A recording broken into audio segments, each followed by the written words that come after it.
The Norwegian wilderness stretched endlessly before Astrid, a suffocating expanse of white that blurred the line between earth and sky. Snow fell in relentless sheets, each flake a tiny blade against her raw, wind-burned cheeks. Her breath came in ragged gasps that turned to ice crystals in the air, and her legs, numb beyond feeling, dragged through drifts that reached past her knees. She had lost count of the days since she'd fled, lost track of how many times she'd stumbled and forced herself back up, driven only by the primal terror of what hunted behind her. The memory of fire and screaming still echoed in her mind. Her village, nestled in a valley she'd called home for 23 winters, had been nothing but ash and blood when she'd last looked back. Jarl Eriksson's men had descended like wolves, their leader's obsession with her father's supposed betrayal culminating in wholesale slaughter. Her father, the village elder who'd once stood tall and proud, had died with a blade through his chest, his final words a desperate command. "Run, Astrid! Don't stop! Don't look back!" She hadn't, but running meant nothing if there was nowhere to run to. The pine forest around her groaned under the weight of accumulated snow, branches bending like supplicants in prayer. The afternoon light, what little penetrated the storm, cast everything in shades of grey and blue, turning the world into something unreal, dreamlike in its hostility. Astrid's fur cloak, torn and inadequate, clung to her shoulders with frozen moisture. Her boots, once sturdy leather, had cracked days ago, letting in the killing cold that slowly claimed her toes. A sound behind her, distant but unmistakable, sent ice through her veins that had nothing to do with the weather. Dogs, Eriksson's hunting dogs, bred for tracking through conditions that would defeat lesser beasts. She'd managed to stay ahead of them by wading through streams that stole her breath with their frigid bite, by climbing rocky outcrops that tore her hands bloody, by pushing her body past every reasonable limit. But she could hear them now, their baying carried on the wind like the howl of death itself. Please, she whispered to gods she wasn't sure were listening. Please, just a little further. The trees began to thin ahead, and through the swirling snow she glimpsed something that made her heart stutter.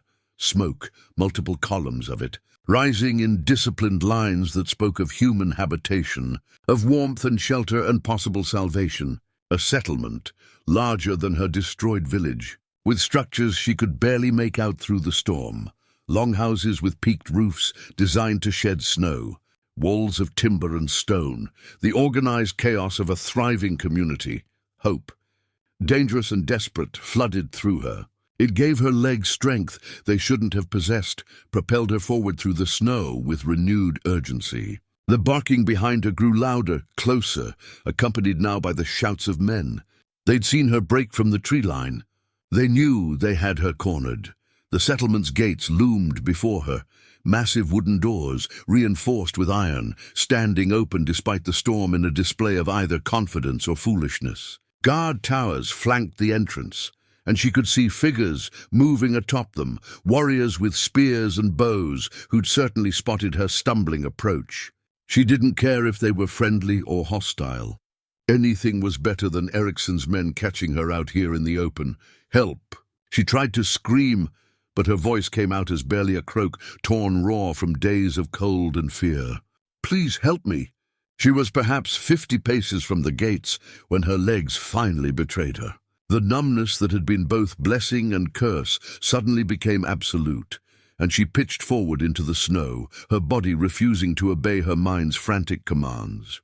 She clawed at the ground, trying to drag herself forward, but her fingers, blackened with frostbite, found no purchase on the ice-slicked earth. Behind her, the dogs burst from the tree line, 3 massive grey beasts with foam flecking their jaws. Behind them came the riders, 4 men in furs and leather, weapons drawn, Eriksson's banner visible even through the storm. The lead rider, a scarred brute named Halvard, who'd once asked her father for her hand, grinned with vicious triumph. End of the road.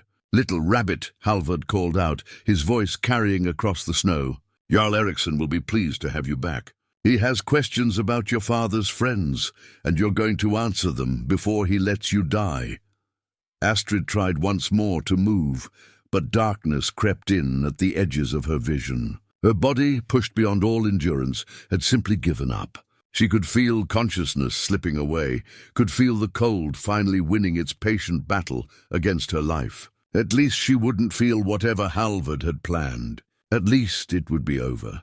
But then she heard something new, a deep, resonant horn blast from the settlement gates, followed by shouts in a dialect she didn't quite recognize. The drumming of hoofbeats on packed snow, coming fast and purposeful. Halvard's triumphant expression shifted to something else, wariness, perhaps even fear, and he yanked his horse's reins, wheeling the beast around. "Back! Fall back!" he shouted to his companions. "It's Bjornstad. We're on Bjornstad territory." The name meant nothing to Astrid, but the effect it had on her pursuers was profound. They turned as one, spurring their horses back toward the tree line with the same desperation she'd felt minutes before. The dogs, called back by whistles, bounded after their masters, and within moments, Halvard and his men had vanished into the storm, as if they'd never been there at all. Astrid's fading consciousness registered armored figures surrounding her. The creak of leather and mail, voices speaking in low, urgent tones. Strong hands lifted her from the snow with surprising gentleness, and she felt herself being carried, cradled against someone's chest as they moved swiftly toward the gates. "Still breathing," a woman's voice said, clinical and assessing.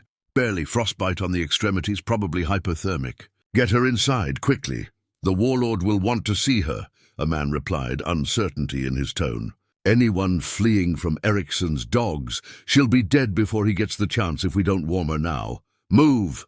The last thing Astrid registered before darkness claimed her completely was passing through those massive gates, entering warmth and firelight and safety, and the sensation of being laid on something soft. Then there was nothing but the black, dreamless void of total exhaustion, her body finally allowed to simply stop fighting and rest.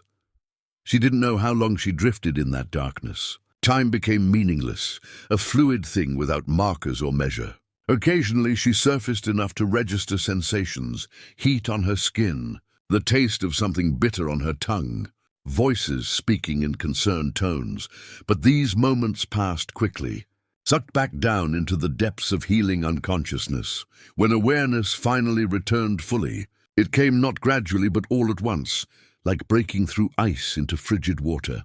Astrid's eyes snapped open, her body jerking upright with a gasp that sent pain lancing through her ribs. She was in a room she didn't recognize, lying on a bed piled with furs, a fire crackling in a stone hearth that cast dancing shadows on timber walls. The air smelled of wood smoke and herbs, and her body, her miraculously alive body, was dressed in a clean linen shift that wasn't hers.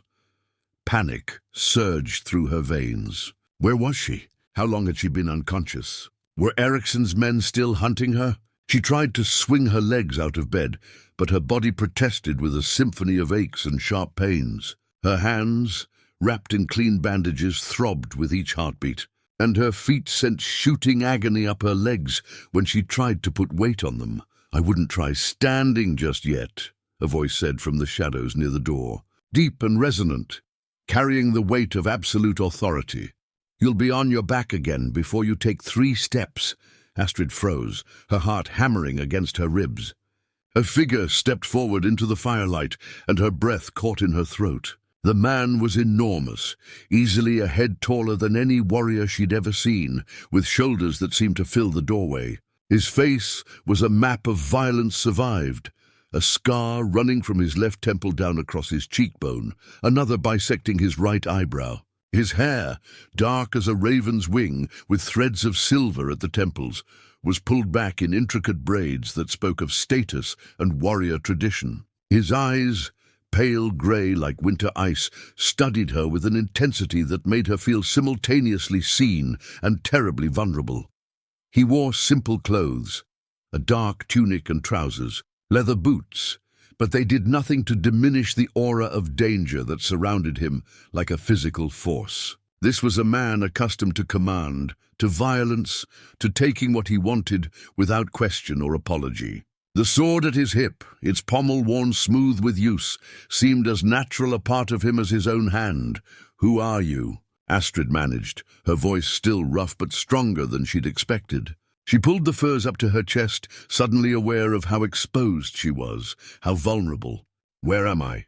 The man's lips quirked in something that might have been amusement, though his eyes remained serious. "I am Ragnar Bjornstad, warlord of this settlement and jarl of these lands. You collapsed at my gates 3 days ago, pursued by men flying Ericsson's banner. My people brought you inside, treated your injuries, and have been keeping you alive while your body recovered from its ordeal."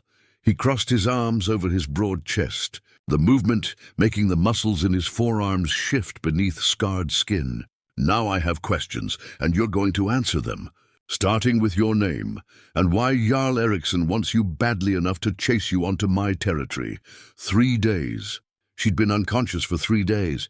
The realization made her dizzy, made her acutely aware of how completely at this man's mercy she was. Ragnar Bjornstad. The name still meant nothing to her, but the way he carried himself, the casual confidence in his voice, spoke of someone who'd earned his position through blood and battle. "My name is Astrid Halvarsdottir," she said carefully, watching his reaction. "I'm from Ravndal, 2 days' journey south of here, or what used to be Ravndal. Jarl Eriksson destroyed it a week ago, killed everyone.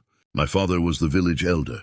Eriksson claimed he was plotting rebellion, gathering allies to challenge his rule. It wasn't true. My father wanted peace, always peace, but Eriksson didn't care about truth. He just wanted an excuse." Ragnar's expression didn't change, but she saw something flicker in those cold eyes, recognition perhaps, or understanding.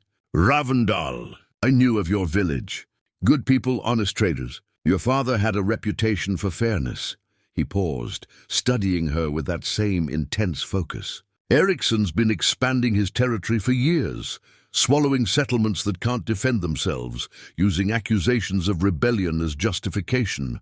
But chasing a single survivor this far, sending his best tracker and hunting dogs." He tilted his head slightly. "There's something you're not telling me." Astrid's jaw tightened. She'd hoped to avoid this part, but she could see in Ragnar's eyes that he wouldn't accept half-truths. "Before he died, my father gave me something, information, names of other jarls, settlement leaders, merchants, people who were tired of Eriksson's brutality, who were quietly building alliances to stand against him. He said if anything happened, I should find someone trustworthy and give them the names, let them know they weren't alone." She met Ragnar's gaze directly, refusing to look away despite her fear. "Eriksson knows I have those names. He'll kill anyone on that list if he gets them from me. That's why he can't let me go." The silence that followed her confession stretched long enough that Astrid began to fear she'd made a terrible mistake. Ragnar's face remained impassive, unreadable, and she couldn't tell if he was angry, intrigued, or simply calculating whether she was more valuable dead than alive. Outside she could hear the sounds of the settlement, voices calling to each other, the ring of a blacksmith's hammer, children laughing, normal sounds that felt surreal given the tension in this room. Finally, Ragnar moved, walking to the window that overlooked his domain.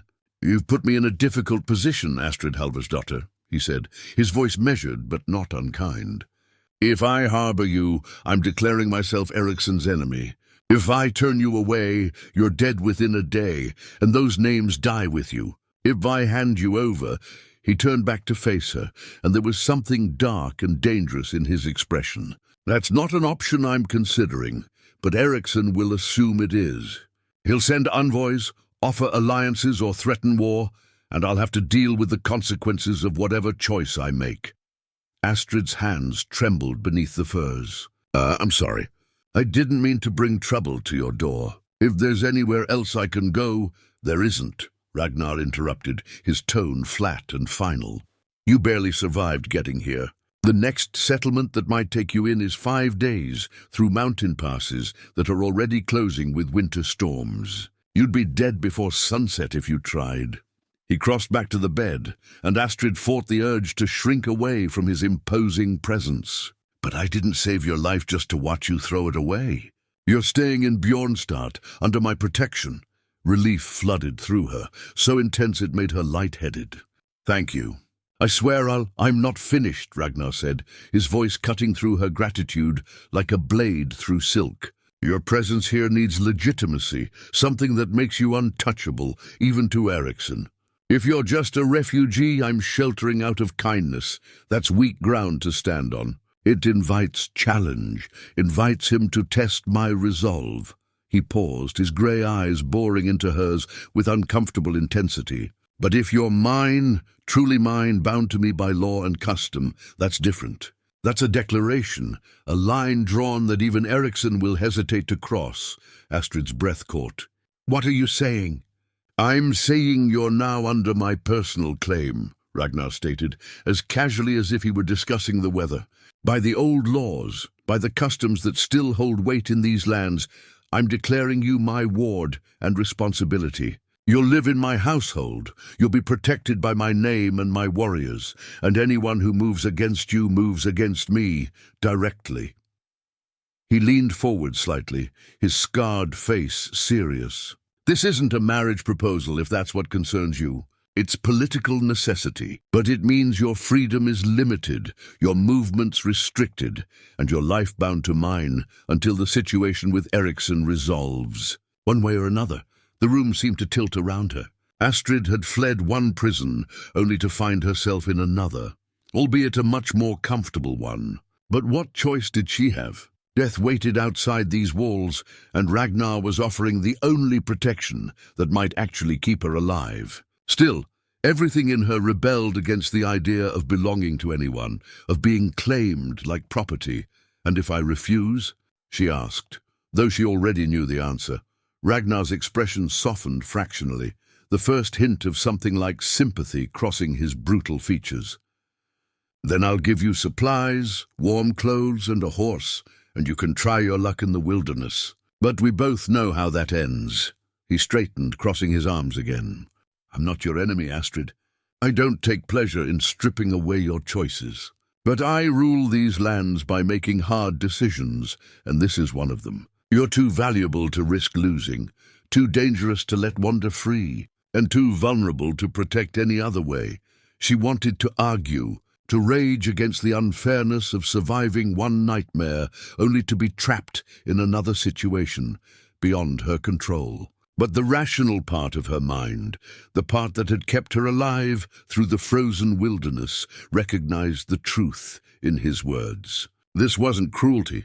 It was pragmatism, the kind of cold calculation necessary to survive in a world where violence and politics dance together like lovers. What happens now? She asked quietly, hating how defeated she sounded.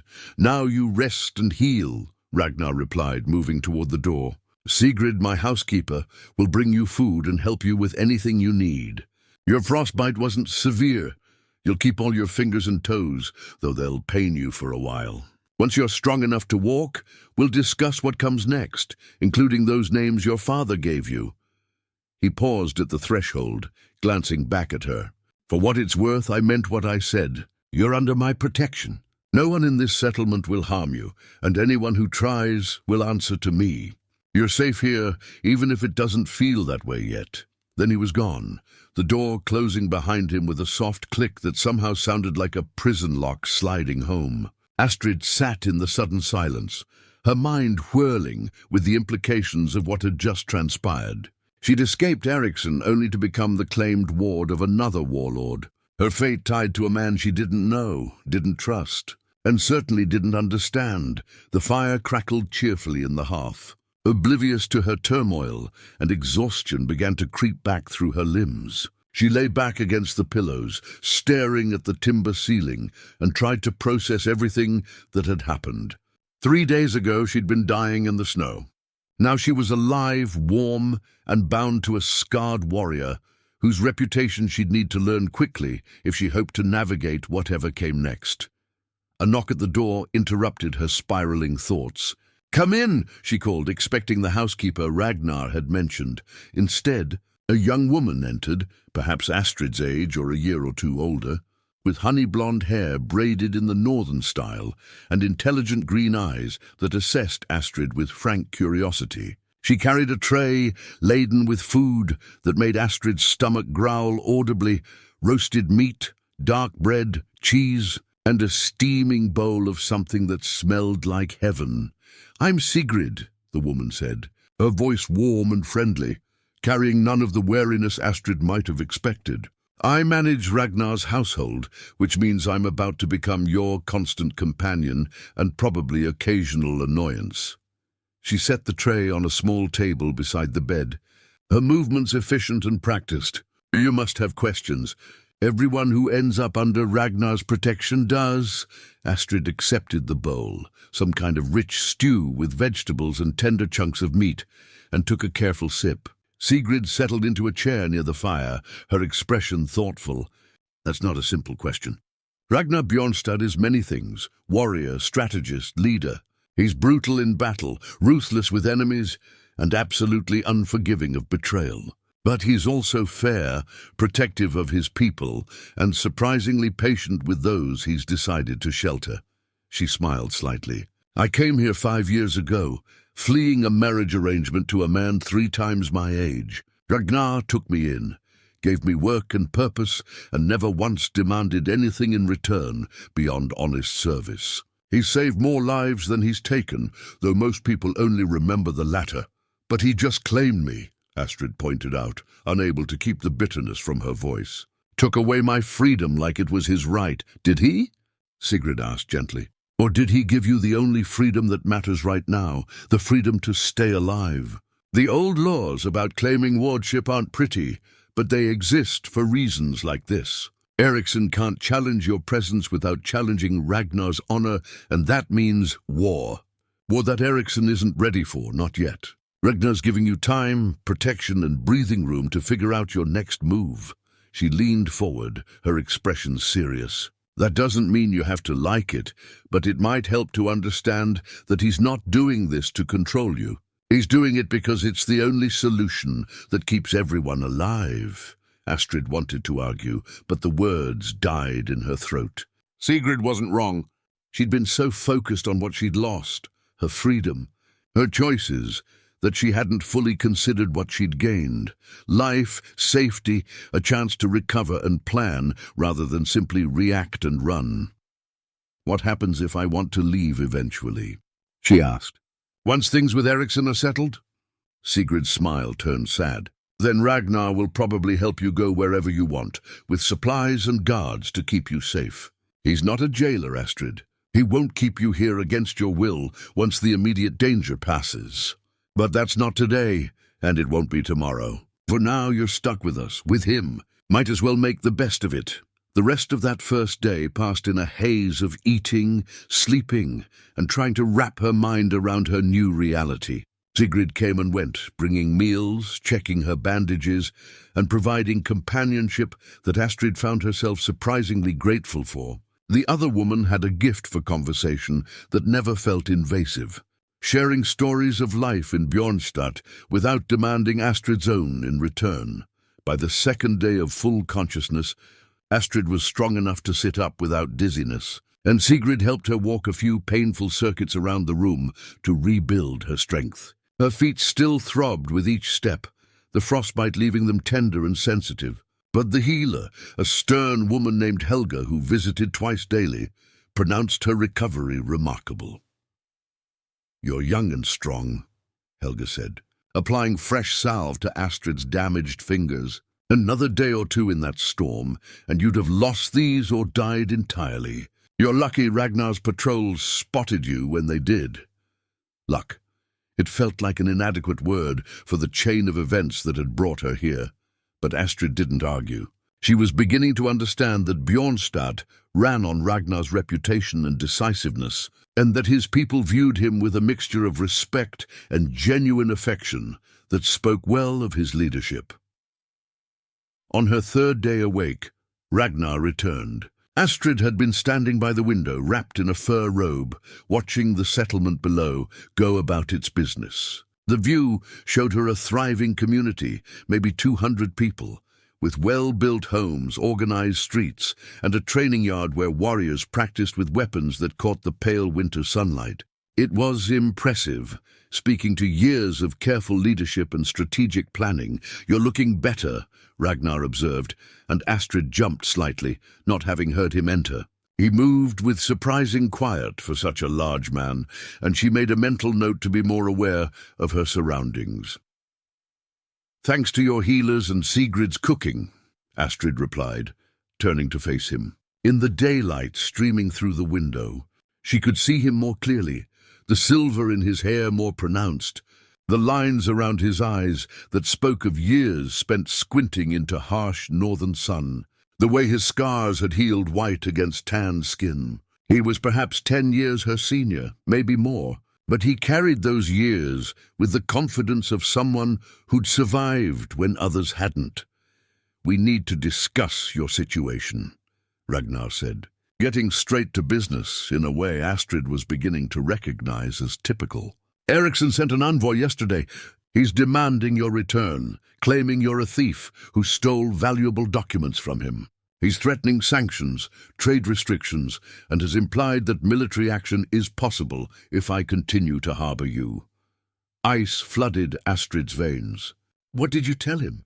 "I told him that any person who makes it through my gates alive is under my protection, and that his threats are noted but unpersuasive. I also may have suggested that if his warriors are so incompetent, they let a single wounded woman escape. Perhaps he should invest in better training, rather than threatening his neighbors."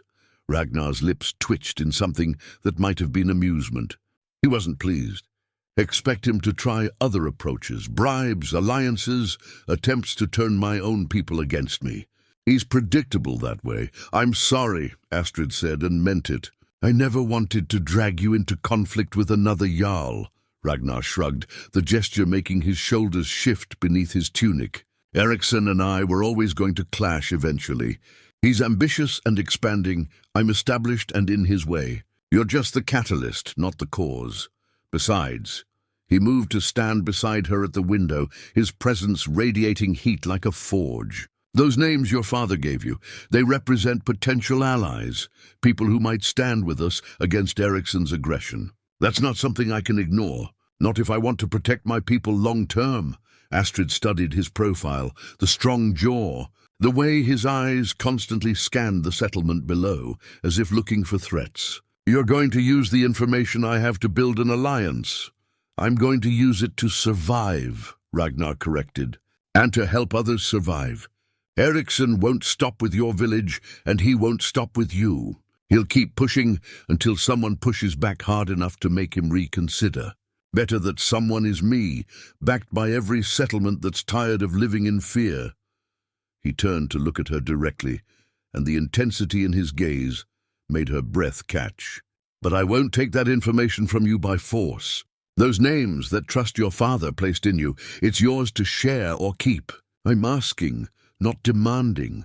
It was such a stark contrast to everything she'd expected that Astrid found herself momentarily speechless. Here was a man who could simply take what he wanted, who'd already claimed her as his ward, who held absolute power in this place, and he was asking permission. Treating her like she still had agency, still had value beyond the secrets she carried. "I'll share them," she said quietly. "But not here, not now. Let me heal a bit more. Let me learn about your people and your intentions. My father trusted me with those names because he believed I'd use good judgment. I need to know that judgment will be honored." Ragnar studied her for a long moment, then nodded slowly. "Fair enough. Take your time. Learn what kind of man I am, what kind of place this is. Then decide if we're worthy of your father's trust." He moved toward the door, then paused. "One more thing. There's a gathering tonight in the Great Hall. Nothing formal, just the household and warriors sharing a meal. You're welcome to attend if you're feeling strong enough. Might help you get a sense of the people you're now living among." After he left, Astrid stood at the window for a long time, watching the settlement and thinking about the strange turn her life had taken. A week ago, she'd had a home, a family, a future that seemed reasonably predictable. Now she had none of those things, replaced instead by uncertainty, danger, and a complicated bond to a scarred warlord who confused her as much as he intimidated her. But she was alive. Against all odds, through winter storms and hunting dogs and her own body's near failure, she was alive. And maybe, just maybe, she could build something from that. Not the life she'd planned, but something new. Something that honored her father's sacrifice and the trust he'd placed in her. That evening, dressed in clothes Sigrid had provided, a simple but well-made dress in dark blue, warm leggings, and soft boots that didn't aggravate her healing feet, Astrid made her way to the great hall. Sigrid accompanied her, chattering about the various people she'd meet, their roles and personalities, preparing Astrid for the social intricacies of Bjornstad's inner circle. The great hall was impressive, a massive timber structure with a high-peaked roof and a fire pit running down its center. Smoke rose through vents in the ceiling, and the walls were hung with weapons, shields, and tapestries depicting battles and hunting scenes. Long tables filled the space, already crowded with people laughing, talking. When she entered with Sigrid, conversations didn't stop, but she felt the weight of curious glances, the assessment of people encountering the stranger in their midst. Ragnar sat at the head table on a raised platform, flanked by men and women who carried themselves like warriors and advisors. When he saw her, he gestured to an empty seat near him, and Astrid found herself climbing the platform steps with Sigrid at her side. Everyone, "This is Astrid Halvarsdottir," Ragnar announced, his voice carrying easily through the hall. "She's under my protection and part of this household now. Treat her with the same respect you'd show any member of my family." The declaration sent murmurs through the crowd, but they seemed more curious than hostile. Astrid took her seat, acutely aware of being on display, and tried to look more confident than she felt. The meal passed in a blur of introductions, warriors with names like Bjorn and Eric and Gunnar, women who managed various aspects of the settlement, traders who brought news from other regions, a skald who sang stories between courses. Throughout it all, Ragnar remained a steady presence at her side, occasionally explaining context or introducing someone of particular importance. His manner toward her was courteous but not overly familiar, walking the line between protector and companion in a way that confused and intrigued her in equal measure. As the evening wore on and ale flowed freely, a scarred warrior named Bjorn leaned across the table toward her. "So you're the one Ericsson's chasing halfway across Norway," he said, his tone more interested than accusatory. "Must be carrying something pretty valuable to merit that kind of attention." The nearby conversations quieted slightly, people waiting to hear her response. Astrid felt Ragnar's attention focus on her, though he didn't interrupt. This was a test, she realized, not of her loyalty, but of her ability to navigate the politics of her new home. "I'm carrying my father's trust," she said carefully, "and the hope that good people might stand together against those who profit from fear. Beyond that, the details are between me and Ragnar." Bjorn grinned, apparently satisfied with her answer. "Diplomatic, I like it. You'll fit in here just fine, girl." The rest of the evening passed more easily, and by the time Sigrid walked her back to her room, Astrid felt exhausted but oddly hopeful. The people of Bjornstad weren't her family, and this place wasn't her home. Not yet. But maybe, given time and trust, it could become something close to both. Winter deepened over the following weeks, wrapping Bjornstad in a blanket of snow and ice that transformed the settlement into something from a saga. Astrid's days fell into a rhythm she hadn't expected. Mornings spent healing and regaining her strength. Afternoons learning the rhythms and routines of her new home. Evenings in the great hall, where she slowly became a familiar face rather than a curiosity. Sigrid proved to be an invaluable guide and unexpected friend, teaching Astrid the intricacies of Bjornstad's social structure while sharing stories that illuminated Ragnar's character in ways direct observation couldn't. She learned that Ragnar had inherited his position young after his father died in a raid. that he'd spent his early years consolidating power and earning respect through a combination of strategic brilliance and personal combat prowess that had become legendary. He fought 12 men once, Sigrid said one afternoon as they worked together in the household's weaving room, preparing wool for winter garments. Not because he wanted to, but because a neighboring Jarl thought Ragnar was weak after his father's death, challenged him to single combat, then broke the rules and brought allies. Ragnar killed 6 of them, wounded the rest, and let the Jarl live on the condition that he never threatened Bjornstad again. Merciful or strategic? Astrid asked, her hands working the wool with increasing skill. Both. Ragnar understands that dead enemies become martyrs, but humiliated enemies become cautionary tales. He fights when he must, but he'd rather build alliances than corpses. Sigrid paused, her expression thoughtful. That's why Eriksson worries him. Eriksson doesn't care about alliances or long-term stability. He just wants power, and he'll burn everything to get it. The mention of Eriksson sent the familiar chill through Astrid's spine. She'd heard reports, brought by traders and travelers, that the Jarl was indeed escalating his pressure on Ragnar. Trade caravans mysteriously disappeared. Border settlements reported increased patrols from Eriksson's warriors, and rumors circulated of bounties being offered for information about Bjornstad's defenses.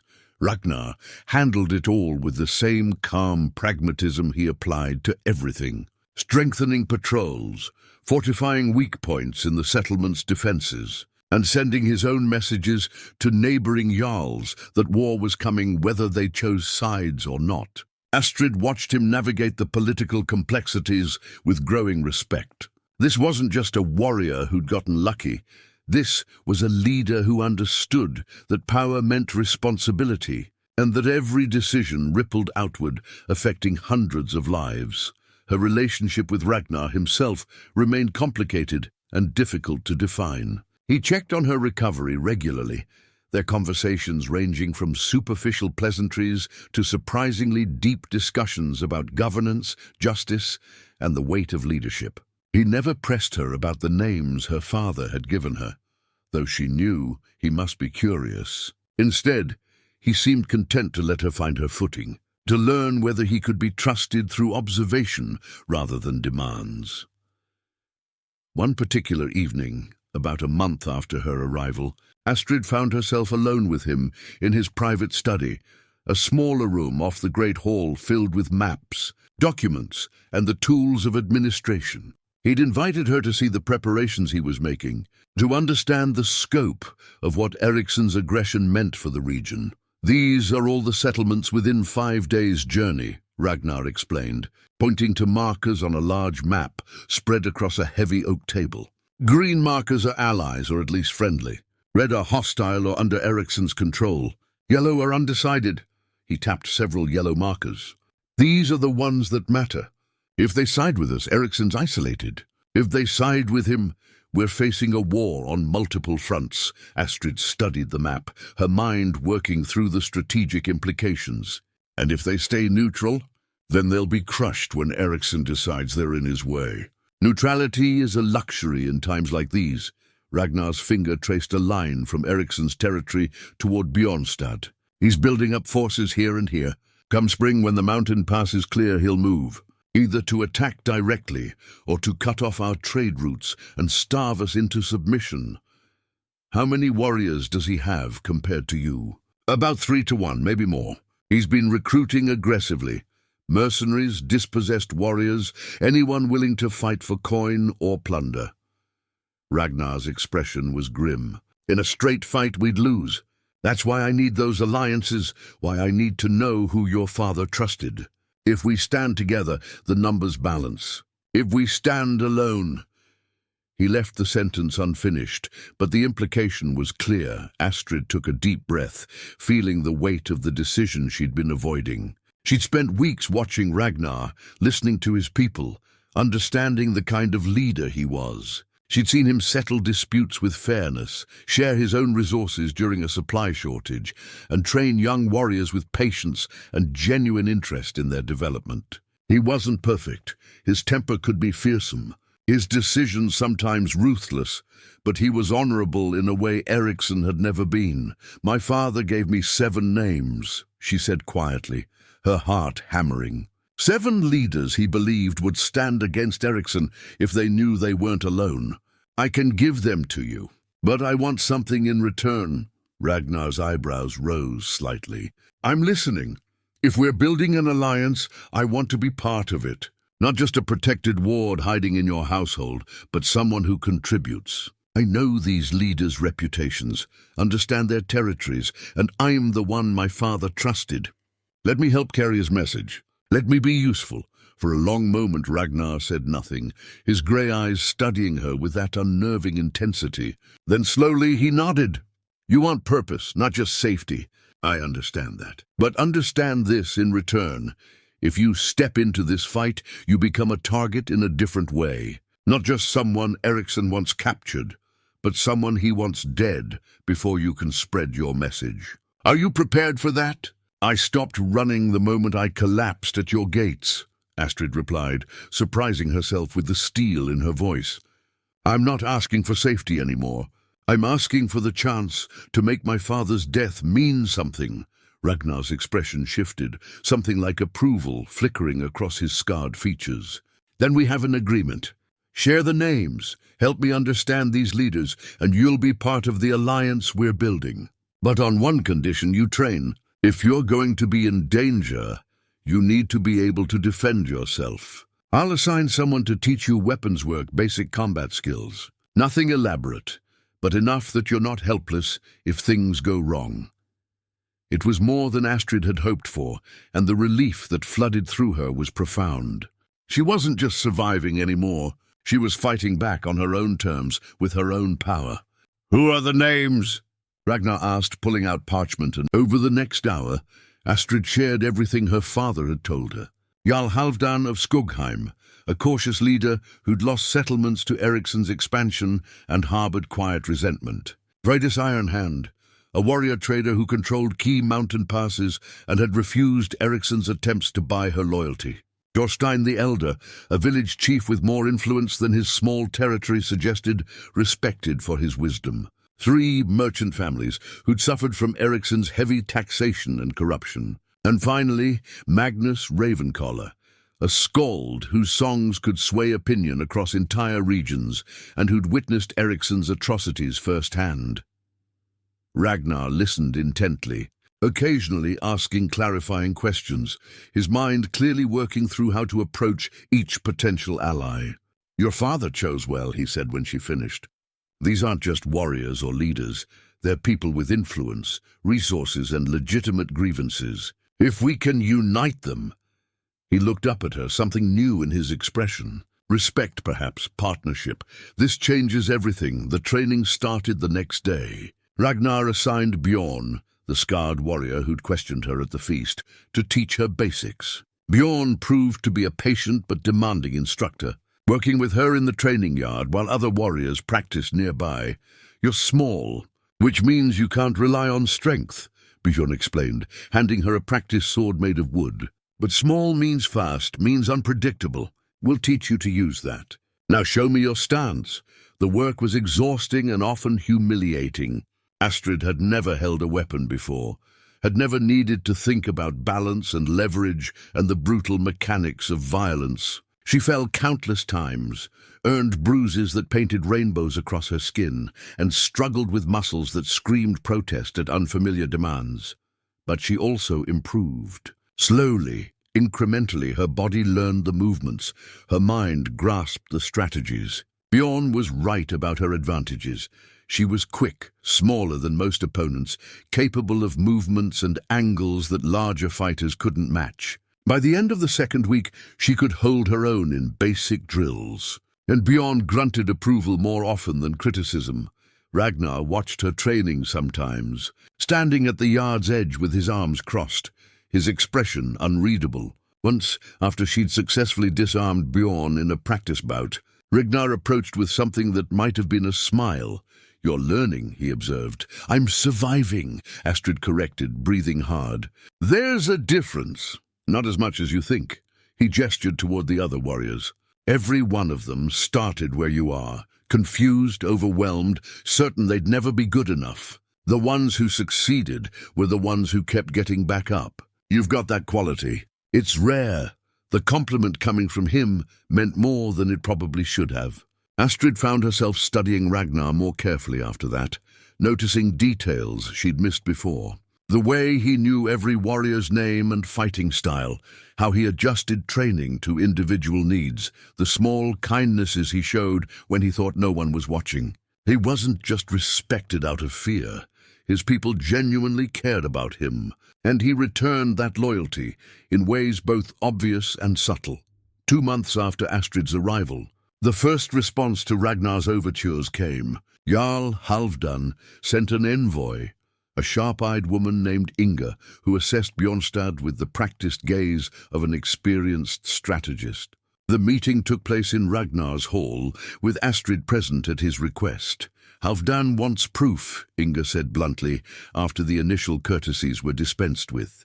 Proof that this isn't a trap, that you're serious about standing against Eriksson, and that this girl actually carries Halvarsdottir's trust.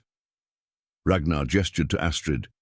Speak, Astrid stood, aware of Inga's scrutiny, and shared what her father had told her about Halfdan, details that only someone close to her father would know, including a private conversation about shared concerns regarding Eriksson's methods. Inga's expression shifted from skepticism to cautious belief. Halvarsdottir spoke of you, Inga said to Astrid, called you clever and brave, said if anything happened to him, we should listen if you came seeking alliance. She turned to Ragnar. Halfdan will meet with you, neutral ground with witnesses from multiple settlements. He'll hear your proposal. It was the breakthrough they needed. Over the following weeks, similar responses came from others on Astrid's list. Not all positive. One merchant family sent regrets, too frightened of Eriksson to risk involvement, but enough to suggest that alliance was possible. That resistance had support. Astrid threw herself into preparations, helping Ragnar draft messages, providing insights into each leader's personality and concerns, suggesting approaches that might persuade the undecided. She discovered she had a talent for this work, for understanding motivations and crafting arguments that addressed both practical and emotional concerns. Her relationship with Ragnar deepened through these shared efforts. They spent long hours strategizing, debating, occasionally arguing when they disagreed on approach. He treated her as an equal in these discussions, valuing her input in ways that made her feel genuinely valued rather than merely tolerated. One night, working late over correspondence while snow fell thick outside, Astrid realized she was happy. Not the uncomplicated happiness of her old life, but something more complex and hard-won. She was building something meaningful, using her mind and her father's trust to create change. And she was doing it alongside people, Sigrid, Bjorn, Ragnar, who'd become important to her in ways she hadn't anticipated. "What are you smiling about?" Ragnar asked, glancing up from the letter he was writing. Astrid hadn't realized she was smiling, just thinking about how strange life is. 2 months ago I thought I was dead. Now I'm helping plan a rebellion. Rebellion is a strong word. I prefer defensive alliance, but Ragnar's lips twitched with amusement. Though I suppose from Eriksson's perspective, there's not much difference. He set down his quill, studying her with that focused attention that still made her slightly nervous. You've surprised me, Astrid. When you first woke up here, I saw a survivor. Someone tough enough to make it through impossible odds. But you're more than that. You're a strategist, a diplomat. Your father trained you well. He trained me to think, Astrid replied. The rest I'm learning as I go. Then you're a fast learner. Ragnar stood, stretching muscles stiff from sitting. It's late. You should rest. We have Halfdan's meeting in 3 days, and I need you sharp. As Astrid rose to leave, Ragnar spoke again, his tone more tentative than usual. I know this isn't the life you'd have chosen. That being bound to my household, living under my claim, isn't freedom. But I want you to know that I see your value beyond those names, beyond your usefulness to our cause. You belong here now, not because I've claimed you, but because you've earned your place. Remember that." The words stayed with Astrid as she made her way through torch-lit corridors to her room. Ragnar's respect meant something she couldn't quite articulate, something that went beyond gratitude or strategic alliance. He saw her, truly saw her, in a way few people ever had, even before her world had fallen apart. But she also recognized the danger in those feelings, the way her heart had started responding to his presence in ways that had nothing to do with safety or strategy. Ragnar was her protector, her warlord, the man who held literal claim over her life. Complicating that with emotions was foolish at best, dangerous at worst. She pushed the thoughts aside and focused on what mattered: the meeting with Halfdan, the alliance they were building, the resistance against Eriksson that would do. The meeting with Halfdan stretched across 2 days of intense negotiation. Ragnar and the Jarl circled each other like wary wolves, testing boundaries, probing for weakness, gradually finding common ground. Astrid found herself playing a crucial role, not as a warrior or leader, but as a bridge between them, someone both men respected for different reasons. By the end, they had the framework of an alliance. Halfdan would commit warriors and resources, would reach out to his own contacts, would stand with Bjornstad when Eriksson inevitably moved against them. In return, Ragnar promised fair distribution of trade rights after Eriksson's defeat, protection for Halfdan's settlements, and a seat at the table when they rebuilt whatever peace followed the coming war. "You realize this means actual war," Halfdan said, as they finalized their agreement. "Not skirmishes or border disputes, but real conflict. Eriksson won't back down, and we're too committed now to retreat." "People will die." "People are already dying," Ragnar replied grimly. "The question is whether they die alone and afraid, or together and fighting for something better. I know which I prefer." The journey back to Bjornstad felt different. Astrid had helped forge something real, something that might actually stop Eriksson's expansion. But Halfdan's words echoed in her mind. War was coming, and she was now irrevocably part of it. Winter's deepest cold set in after their return, and Bjornstad hunkered down for the season. But the work continued, more envoys, more meetings, more careful construction of the alliance that would stand against Eriksson. Freydis Ironhand sent word that she'd join them, bringing her mountain warriors and control of crucial passes. Thorstein the Elder agreed to serve as a neutral arbitrator, lending his reputation to legitimize their cause. Even Magnus Ravencaller, the Skald, began composing songs that spread their message across the region in ways formal messages never could. Astrid's role evolved further. She became Ragnar's de facto second in diplomatic matters, the person who understood nuances he sometimes missed, who could speak to leaders in ways that resonated with their concerns. She discovered she had a gift for this work, for building consensus and finding compromises that left everyone feeling heard, if not entirely satisfied. But as spring approached and the alliance solidified, tension in Bjornstad grew. Everyone knew what warming weather would bring. Eriksson's response, likely violent, possibly devastating. Ragnar increased training intensity, stockpiled supplies, and fortified defenses until Bjornstad resembled a fortress more than a settlement.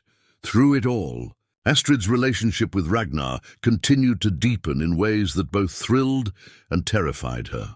They spent countless hours together, their collaboration so natural it felt like they'd known each other for years rather than months. He sought her counsel on decisions both large and small, trusted her judgment, and showed her sides of himself she doubted many people ever saw. The doubts that plagued him late at night, the weight of responsibility that sometimes threatened to crush him, the loneliness of leadership that couldn't be shared with those he led. One evening in early spring, when the snow had started its reluctant retreat and the first hints of green appeared in sheltered valleys, Astrid found Ragnar alone on the settlement's walls, staring out at the darkening landscape. She'd been looking for him to discuss supply allocations, but something in his posture stopped her from immediately launching into business. "What are you thinking about?" she asked instead, moving to stand beside him. Ragnar was quiet for a long moment, his breath misting in the cold air. "My father stood on these walls the night before he died," he finally said, looking out at darkness, knowing enemies were coming, wondering if he'd made the right choices. I remember asking him if he was afraid. He said fear was just wisdom wearing different clothes, that anyone who wasn't afraid before battle was either a fool or a liar. "And which are you?" Astrid asked gently. "Both, probably." His lips quirked in a self-deprecating smile. "I'm afraid, Astrid. Afraid that I've led these people into something they can't survive, that my pride and determination to stand against Eriksson will get them all killed. Afraid that I'm not the leader my father was, that I'll fail everyone who's trusted me." It was the most vulnerable she'd ever seen him, and the urge to offer comfort was overwhelming. Without thinking, Astrid reached out and took his hand. His fingers were cold from the evening air, scarred from countless battles, but they closed around hers with surprising gentleness. "Your father couldn't have built what you've built," she said firmly. "This alliance, this hope that we might actually change things, that's you, Ragnar. Your vision, your diplomacy, your refusal to accept that, might makes right. Yes, people might die. War is terrible and losses are inevitable. But you've given them something worth fighting for, something worth the risk. That's not pride. That's leadership." Ragnar turned to look at her, and in the fading light, his eyes were softer than she'd ever seen them. "How did you become so wise?" "Suffering mostly," Astrid replied with a wry smile, "and watching you navigate impossible situations with more grace than you give yourself credit for." They stood like that for a long moment, hands linked, something unspoken but profound passing between them. Astrid felt the world narrow to this moment, this man, this connection that had grown from necessity into something far more complicated. "Astrid," Ragnar began, his voice rough, "I need to tell you—" "Warlord," a shout from below interrupted. "Riders approaching from the south. They're flying Eriksson's banner." The moment shattered. Ragnar's expression shifted instantly from vulnerable to commanding, and he was moving before Astrid could process what had almost been said.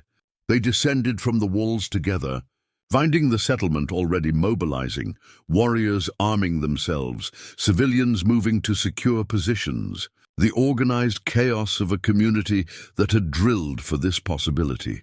A group of 10 riders approached the gates, their leader carrying a white flag of parley.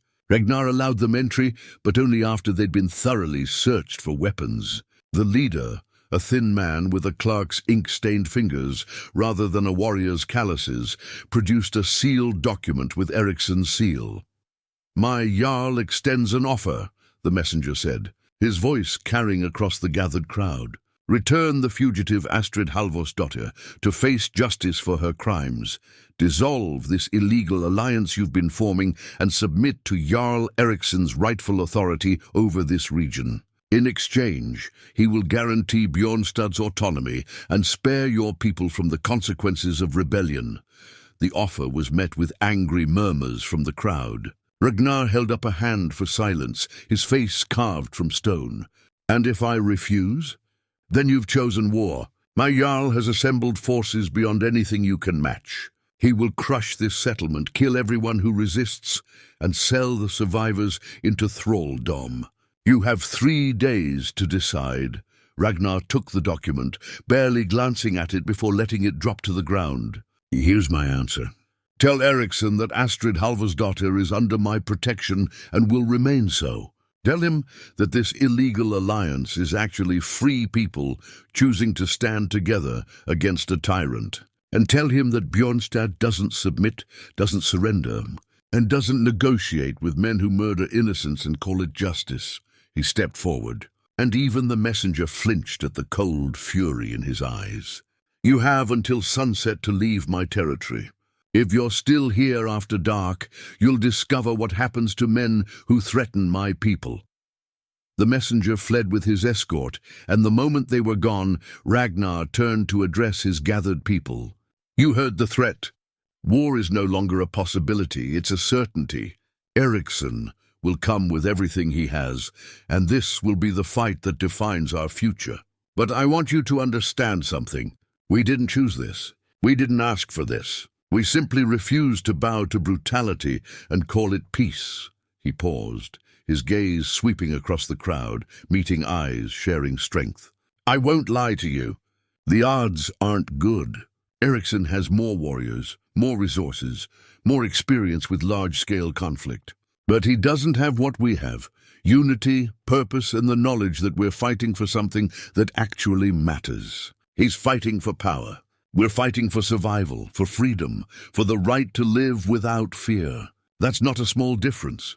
Astrid watched the faces around her shift from fear to determination, saw Ragnar's words kindling something powerful in his people. This was why they followed him, not just because he was strong or strategic, but because he understood that people needed meaning as much as they needed safety. "Prepare for siege," Ragnar continued. "Fortify every weak point, stockpile every resource, and train until you can fight in your sleep. But also, Lev, laugh with your families, hold your children, remember what we're defending. We face darkness, but we don't face it afraid. We face it together." The speech galvanized Bjornstad into action. The next 3 days passed in a blur of activity. Weapons forged and sharpened, walls reinforced, supplies secured, fighting positions prepared. The Allied settlement sent warriors to bolster their numbers, until Bjornstad swelled with fighters determined to make Eriksson pay for every inch of ground. Astrid trained harder than ever, her sessions with Bjorn taking on desperate urgency. She knew she'd never be a warrior in the traditional sense, but she could at least ensure she wouldn't die helpless if the walls were breached. On the second night, Ragnar found her alone in the training yard, working through sword forms by moonlight. He watched silently for a moment before speaking. "You don't have to fight, you know. When it starts, there's a secure area in the center of the settlement. You could hide while everyone else bleeds?" Astrid interrupted, lowering her practice sword. "I don't think so. This war is happening because of me, because of the alliance my father's information helped build. I'm not sitting it out. This war is happening because Eriksson is a tyrant who was always going to push until someone pushed back," Ragnar corrected. "You didn't cause this. You just gave us the tools to fight it properly." "Semantics." Astrid wiped sweat from her forehead. "I'm staying on the walls with everyone else." Ragnar moved closer, and in the moonlight his scarred face was somehow softer, the harsh lines eased by shadow. "You're stubborn. I learned from the best." He smiled at that, a real smile that transformed his features. "Astrid, about what I was trying to say before we were interrupted." "Don't," Astrid said quickly, her heart hammering. "Don't say something you might not survive to mean. Don't give me words I'll have to grieve if—" Her voice caught. "After. Say it after, when we know what survives." Understanding flickered in Ragnar's eyes, along with something that looked like pain. "You're right. After." He reached out, his hand cupping her cheek with surprising tenderness. "But know that what I feel, what I want to say, it's real. It's not the war or the danger or proximity making me imagine things. It's you, the woman you are, the strength you've shown, the way you've become essential to everything good in my life. That's real, whatever happens." Astrid leaned into his touch, memorizing the feel of his calloused palm against her skin. "It's real for me, too," she whispered. "Terrifyingly real." They stood like that, suspended in a moment of perfect clarity and terrible uncertainty. Then Ragnar pulled her into an embrace, and Astrid let herself be held, let herself feel safe and cherished, even as armies gathered to tear that safety apart. The attack came at dawn on the 4th day, exactly as Ragnar had predicted. Eriksson's forces appeared like a dark tide sweeping across the landscape. Hundreds of warriors, siege equipment, supply wagons, the machinery of war deployed with brutal efficiency. They surrounded Bjornstad, cutting off all escape routes. And their commander, a massive man with a voice that carried like thunder, issued a final demand for surrender. Ragnar's answer was an arrow that buried itself in the ground at the commander's feet. The battle that followed would be remembered in songs for generations. Ericsson's forces threw themselves at Bjornstad's walls with savage determination, using siege ladders, battering rams, and sheer numbers to try to overwhelm the defenders. But Ragnar's people fought with the desperation of those who knew defeat meant death or worse. Using every advantage their fortifications provided, Astrid found herself on the walls, with bow in hand.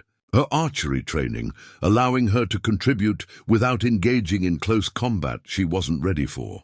She fired until her fingers bled, until her arms screamed protest. Watching arrows find targets and knowing each one was a life ended, but also a friend potentially saved. The battle raged for hours, then days. Ericsson's forces would attack, be repelled, regroup and attack again. The defenders took casualties. Warriors fell. Walls were breached and desperately repaired. Exhaustion became a constant companion. But they held, grimly determined, fighting with everything they had. On the third day of siege, the Allied reinforcements arrived.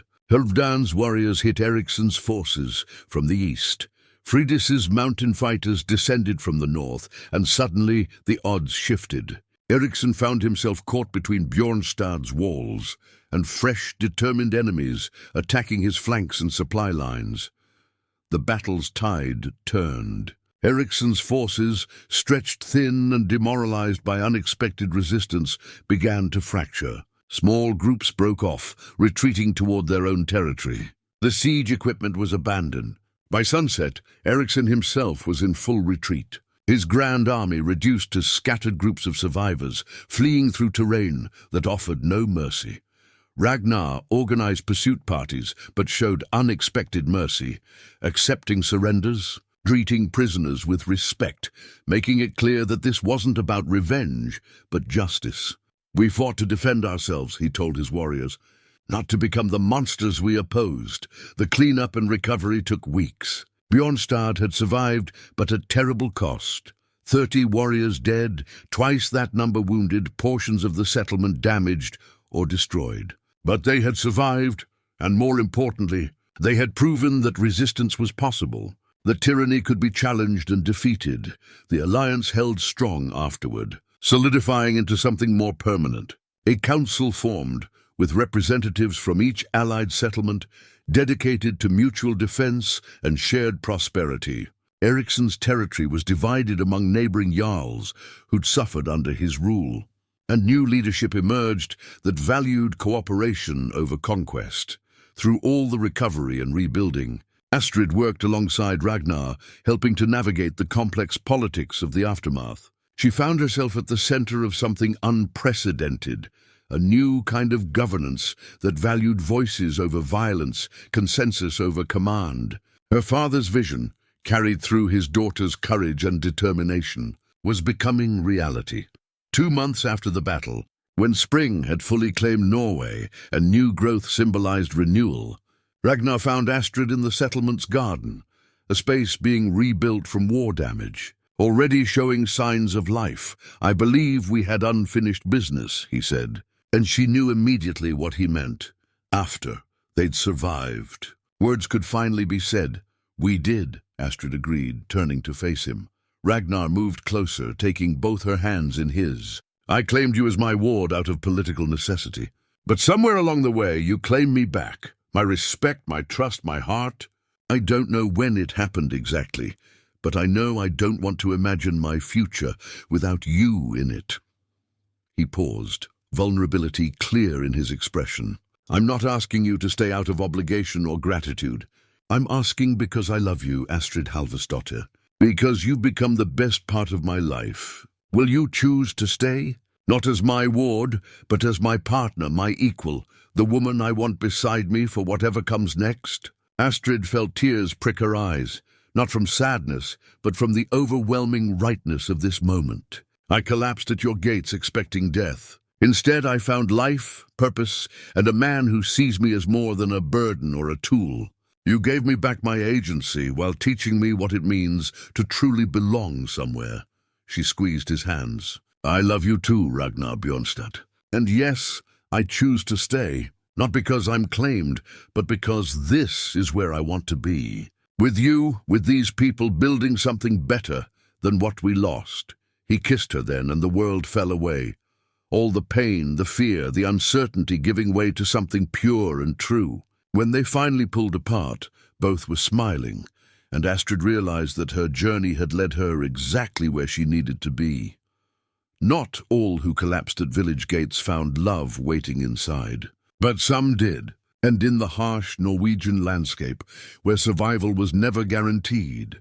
That was its own kind of miracle, proof that even in the darkest winters, spring could come again, bringing growth, renewal, and the possibility of joy, hard won but deeply felt. Bjornstad flourished in the years that followed.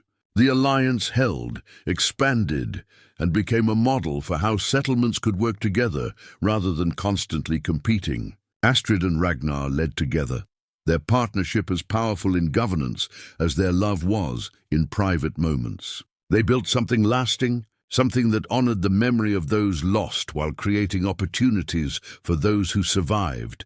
And whenever Astrid stood on the walls, looking out at the landscape that had nearly killed her, she remembered that desperate flight through the snow, the moment when her body gave up but her spirit didn't, and the scarred warlord who'd claimed her not for conquest but for protection. She'd become his, and he'd become hers, and together they'd proved that love could bloom even in the harshest conditions, as fierce and enduring as the Norwegian wilderness itself.